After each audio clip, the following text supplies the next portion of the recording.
And this is what the girl says after the battle. I went to heal off-screen, so now I am fully prepared to take on the first gym leader of this game. Okay, I was sort of wondering why he didn't move for a moment after I pressed the button, and this is his first battle as a gym leader, so, did he train his crappy little team that he's got now before getting to be a gym leader? Probably a little bit, but doesn't matter anyway, because let the battle begin! First off, we have a level 11 Patrat. Now what I'm going to do, since I don't have such a high level advantage and no type advantage, I'm going to have to play a bit intelligently. So I'm going to start setting up with Defense Curl while Patrat retaliates with Workup. Not very good, so net gain, nothing for me on this turn. Let's try Defense Curl again. I'm especially doing this for Lillipup since my level advantage is going to be only 1 at that point. And here's another Workup. So I'm going to go yet another Defense Curl, maybe. What is Patrat going to do now? A third Workup. You know what? That's enough. If I can get through this Patrat, Lillipup is going to be a formality with 2.5 times my regular defense. So, Ember doesn't do a whole lot. I'm disappointed. And a fourth Workup? Holy crap! Oh, he really wants to get to +6 by the time he's dead. And no! Tackle! How much damage does it do? Only 10! Wow. Expected a lot more than that. So, Ember, another critical but a useless one this time. Hi, doggy! Indeed, Lillipup at level 13 is Sharon's ace. I'm just going to start spamming Ember right now, and here's one measly little Workup compared to my 3 defense curls. Not a whole lot. So, by the way, Lillipup's faster, of course, because Tepig's speed is a bit on the lousy side, and Lillipup is burned. This pretty much seals the deal. I've already won since a burn halves the opponent's attack, which is not good at all, and a critical on top of that. Man, Hax was just flying around like crazy in this gym. So, Tepig, level 15, Flame Charge. So, of course, I'm going to get rid of Ember, because Flame Charge is stronger, it raises speed after every use, and it runs off Tepig's much better attack stat. So, yeah, it's not really a hard choice at all. So, with that victory, I'm going to obtain my first badge, which is the basic badge. This is the very same badge that Lenora gives you in the first game, but the gym in Nacrene, as I said earlier, closed down, so this is where it was relocated, and Sharon took over the duties of gym leader. So, the basic badge. This is an important milestone. Well, not if this isn't your first Pokemon game, but whatever. So, we're also going to get the Workup TM as an extra. I wonder if Tepig can learn Workup. Of course, I don't really remember the learn base of Workup, since it's a pretty useless move, and I don't really remember too much about Tepig's move pool either, because it's a pretty crappy Pokemon. So, 8 Pokemon gyms and 8 Pokemon gym badges, as it's always been, even though their locations are a bit different than in the first game. Nothing's changed about the quantity. So, does he have anything else to say? Nope. So, we can now check out if Tepig can learn Workup. So, let's see real quick. Nope! No surprise there. I would have sort of liked to be able to use it instead of a Tail Whip, but whatever. Doesn't really matter too much, I guess. What does Clyde have to say? I don't know. I need to check, but it almost feels like it's a copy-paste of what he says after you beat the first gym in Black and White 1. Sort of feels like it, at least. So, interruptions! I can't even get back to Bobtown without getting interrupted like crazy. So, anyway, Bianca has come to figure out whether I've beaten Sharon or not. don't really know why she cares all that much, considering that, well, her errand was done. I imagine that she was long gone back to New Vima Town. But anyway, at least I got the return TM out of it.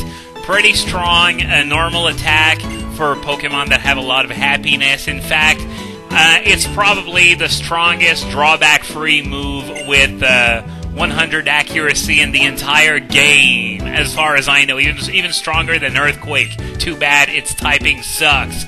So, Sharon figured that it would be a good idea to register each other in the X-Transceiver. So, the X-Transceiver, actually, one thing that's very interesting is I'm going to register Bianca as well as Professor Juniper. Well, is that, okay, so let's get interrupted again, since that seems to be the theme of the day. Anyway, 4-way call with Bianca, Sharon, and Professor Juniper. It's just like old times, and unlike old times, however, Juniper doesn't have that ridiculous pose, she had in the first game. So, yeah, even though the three of us are right there, I guess that call was just a way to get Professor Juniper in on the conversation, even though she's at the other end of the region. So, yeah, not very much that's interesting going on. So I might just mention that the gym leader position is very tough. Well, tell me about it. The job of a gym leader is to lose to whoever shows up. So that's a pretty sad career choice, all things considered. But anyway, at least I like the fact that Sharon acknowledges that he had an old team that was in the 60s and all. That, you know, he hasn't forgotten about it. For Bianca, it's a bit different, though, because she did keep her old team, but it had sort of like an Ash-like reboot in levels, because we're gonna fight alongside her later on, and her levels are lower than what we saw in the last part of the White 1 LP. So, call over, and wow, Bianca's kissing up to her boss. But anyway, as she's saying right now, and what I was trying to say earlier, is that the X-Transceiver is a lot more useful than in the first game. So I'm going to show you all about that as soon as this conversation is over. So yeah, if you call Professor Juniper, she's going to rate your Pokedex. If you call Bianca or Sharon, they're going to tell you all kinds of interesting things about Pokemon, of course. That's all stuff that I already know, and here's you to challenge Sharon, and wow, he's a bit hyper there, so shades of Barry, if you will. So Sharon at least has the courtesy to invite him in, and what was that weak answer? Wow! Just because Sharon has manners, suddenly that's a weak answer, and he's gonna dominate him.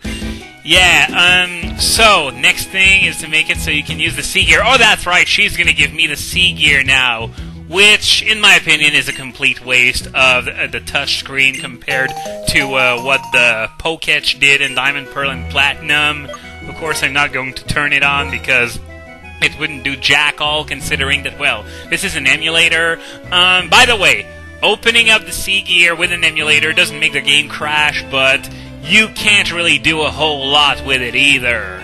So, she's basically explaining how to use it, which I'm just not even gonna bother to recap that, because it's fairly self-explanatory if you actually are going to use it, which I'm not, but still. Next gym is in Burbank City, so, we're going to be heading there next if we don't have any more interruptions at the very least. So this guy doesn't say anything new. But before heading to Burbank, I guess I better show off what the X-Transceiver can do in this game. So let's call Professor Juniper and see what she can do for me. Of course, she can rate my Pokedex and tell me about the ways my Pokemon can evolve. So there are still Pokemon that no one in the world has ever seen. In fact, we just found out about some of them this weekend. What a coincidence. So, we're going to see how Tepig evolves, may evolve when it levels up, Oh, she doesn't even tell you what level it evolves at. I'm gonna tell you, though, it's level 17. So, I've seen 10 Pokemon in the Unova region. Really not a whole lot, considering the extended Unova Dex now has 300 entries. So, that's it for Juniper. Now, if we call Sharon, he's going to tell us some different things. And, let's see, I'd like to talk, just random banter here. Make sure you never run out of Pokeballs. Very good advice, especially if you run into a shiny. I can't even begin to imagine the agony it would be to run into a shiny and not have any balls. So, let's have him explain the fire type. It's weak against ground, rock, and water. Sort of amazing that it's not weak against fighting, because it seems like everything's weak against fighting nowadays. So, let's have him explain Blaze, which raises the power of fire-type moves by 50% when the Pokemon's HP falls below a third. That is how it works. He's not telling any numbers, but thank God you have me for that. So, let's call Bianca now. Now that she's useful and competent, and I'm saying she's competent, but you're going to see her for yourselves later, because she accompanies you through a dungeon, kind of like in the same way as the stat trainers from Diamond, Pearl, and Platinum, all while being way better than any of these stat trainers. Yeah, I was surprised too. So, let's see, we're starting to get to be friends, so yeah. Tepig's happiness is starting to get up a bit, especially since it gained 10 levels since the beginning of this LP. So that's all she can do, and why not call Mom just to make her angry by interrupting her viewing of Honey Boo Boo. You sound full of energy. What do you need? Let's see what she's gonna say. Is she gonna hang up on me? That wouldn't surprise me at all. And no. She's talking about stuff like IVs and natures, stuff like that. Aspertia City. What? You're in Aspertia? Well, yes, of course. She would be surprised because I've begun this Let's Play over an hour ago and I'm still here. And no, I'm not going back home. I don't want to hear anything about MTV's programming ever again. Now, let's go to Burbank City and not get interrupted anymore. So, of course, we have to get to Bobtown first, and hang on a sec. Audino. I hear Audino. Okay, it's all the way over there. I don't really care anyway, because I probably would run into a random battle before getting there anyway, and best case scenario, it's level 4, which will still give me horrible experience with that new experience formula from Generation 5. Forget what I said about not getting interrupted. Of course, Bianca has to ruin my fun, and oh, that's right, she's going to upgrade the Pokédex, which sort of makes me wonder if she's going to upgrade it so soon. Why didn't she give me the upgrade to start with? But anyway, the habitat list is a brand new feature in this game. There was something like that in Fire Red and Leaf Green, but not quite like that. It's sort of...